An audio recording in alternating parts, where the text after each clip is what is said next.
friends, happy new day.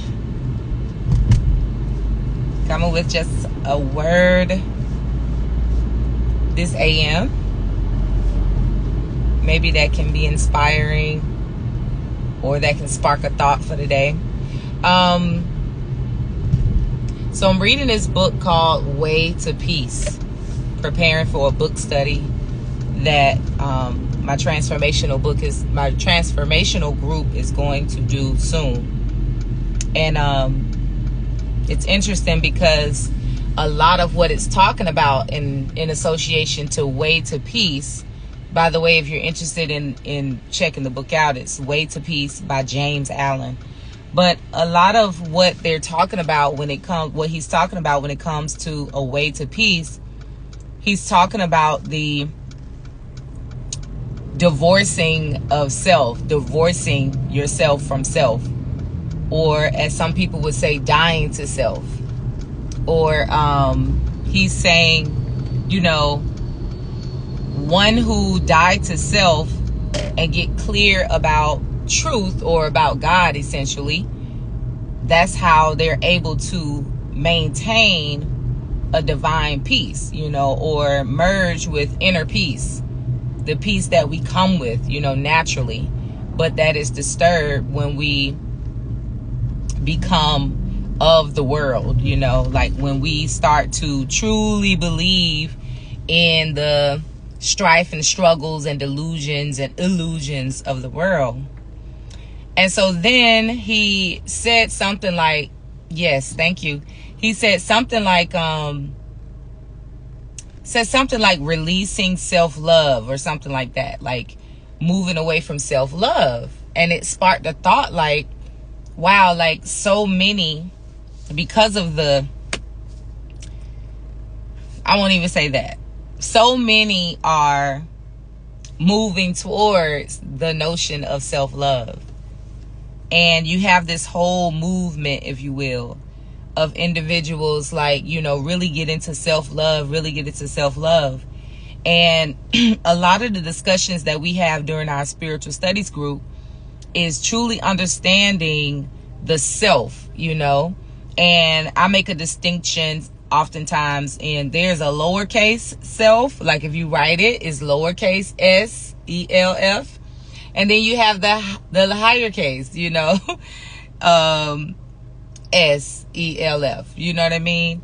And really understanding which one is which. And a good way that most people understand is when we say ego and then our higher self, And I oftentimes interchange that ego instead of saying self, because it is it is essential for you to understand the difference between ego and spirit, or that lowercase self and that higher self.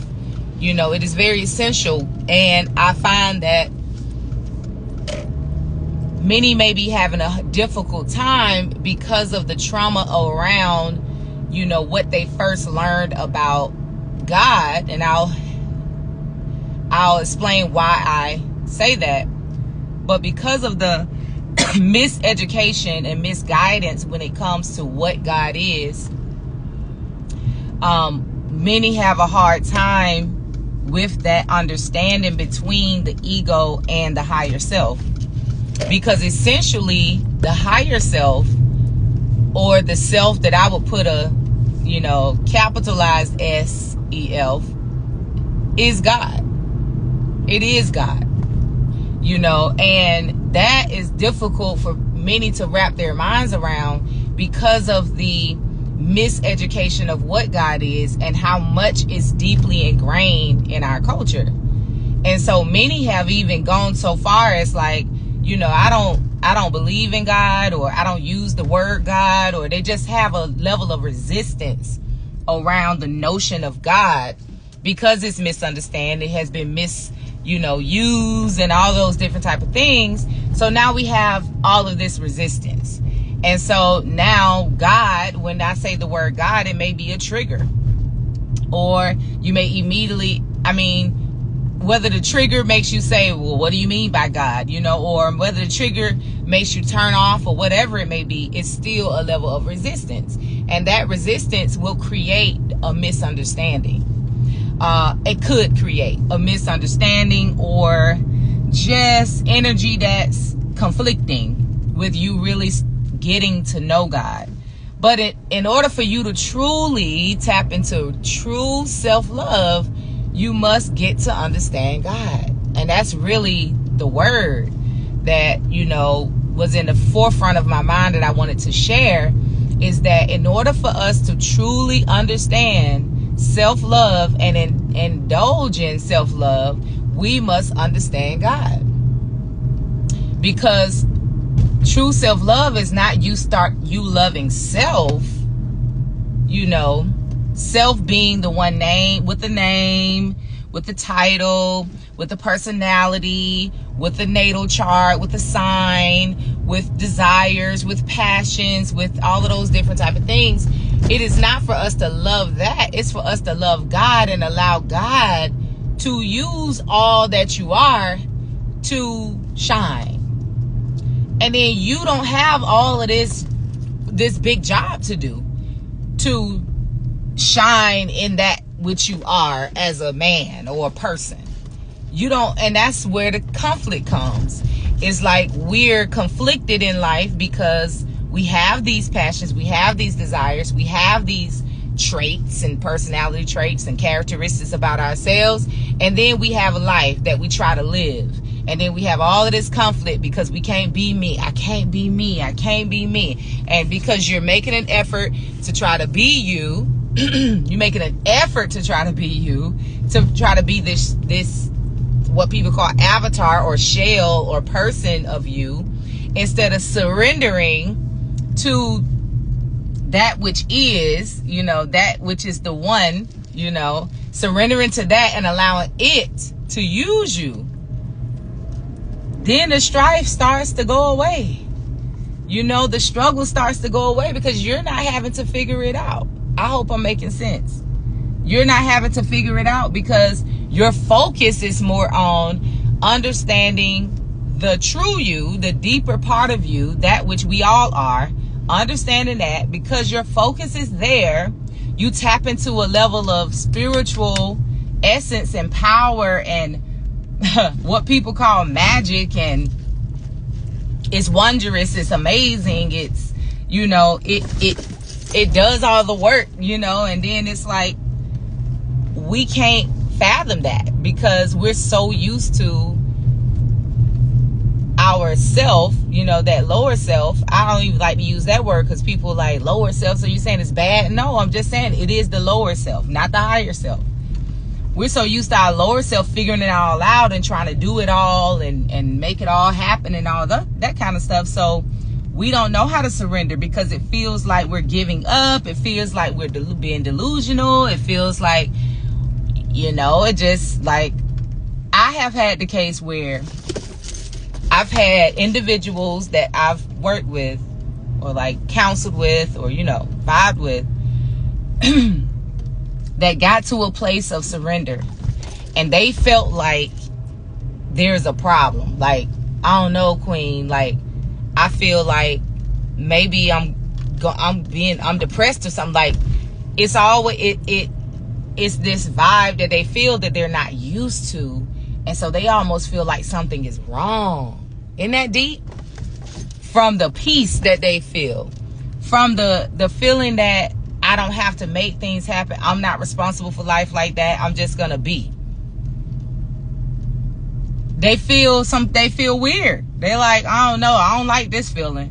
And then, especially when now they function a little differently, and so now the people around them notice, and then the people around them start to say, you act like you don't care no more. I don't. You acting real nonchalant. I am. You know, you acting like, you know, you just know everything gonna be all right. I do, you know. But people are so just not used to that, the peace that comes with that surrender, that it's almost like a problem. For real. And so I do want to say, once you get into that space of surrender and that peace and everything, and you're letting things be and you're not forcing anything and all that kind of stuff, you do have to have a level of patience, a level of resilience. You got to get to a space where you're not going to freak out when things don't happen the way you think they're supposed to happen, because we're so used to controlling the process. We're so used to having all the answers and having it all figured out and having all the plans, you know. And so when you do get in a place of surrender, you do have to be courageous. You know, I really could talk about surrender all the time. I could talk for a long time about the process of surrendering, but the word for today, what I wanted to speak on, is this notion of self-love, and emphasizing how important it is for us to understand God before we can truly engage in true self-love that's conducive for us, and that doesn't deepen the illusion of personhood, or doesn't deepen the illusion or attachment to this physical body, this physical world, these physical appetites, desires, appeasements, you know, because that's what I feel that's what the notion of self-love that many of us maybe have right now could do. It could deepen our attachment to this human what we call lower self. You know, the higher self is the presence of God within you.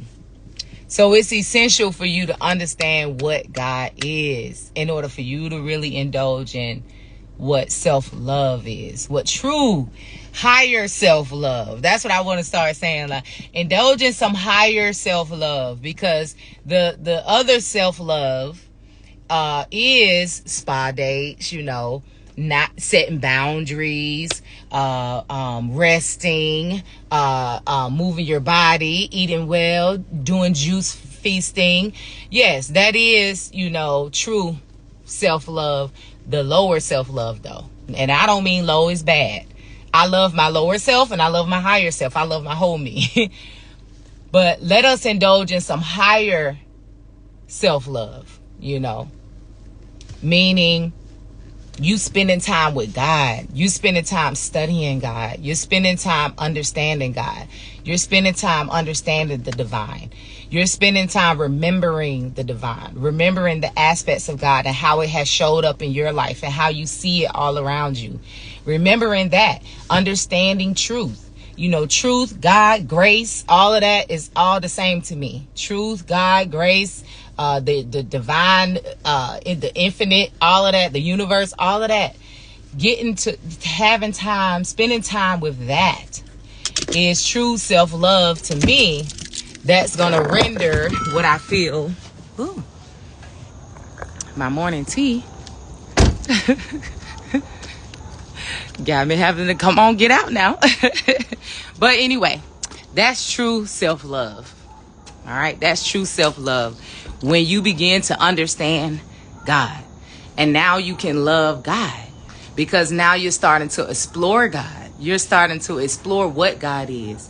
And you can't, if you ask me, I can't help but love that, because that is the greatest mercy. You know, that is the greatest power. That is the grace. That is the essence of life that helps us to experience glory even in our ebbs and flows and our challenges. And so you can't help but love that. And once you love that, you don't even have an attachment to the person like that. So you don't have to fight the triggers and, you know, fight the ego and all of that, because you surrendered. There's no fight. You let go of the fight and you surrender. And so now you experience peace, you experience joy, you experience the flow of abundance. You experience an open heart, you experience a light heart, you heal, you know. All of that happens when you understand God. And so the word of the day is, let us indulge in higher self-love. Okay? I'm not coming to say indulging in lower self-love is bad, or good. I don't believe in the whole bad, good, all that. I'm not here to judge it. We ain't talking about. Keep doing your self-love that you're indulging in, your rest, you're setting your boundaries, you're going to your spa dates, you're doing those type of things. But please understand, the higher self-love is when you engage in time with God. I pray right now in this moment that all resistance to God, whether it's the name God, whether it's the notion of God, I pray that we release all resistance to spending time with, learning about, talking about, hearing about God.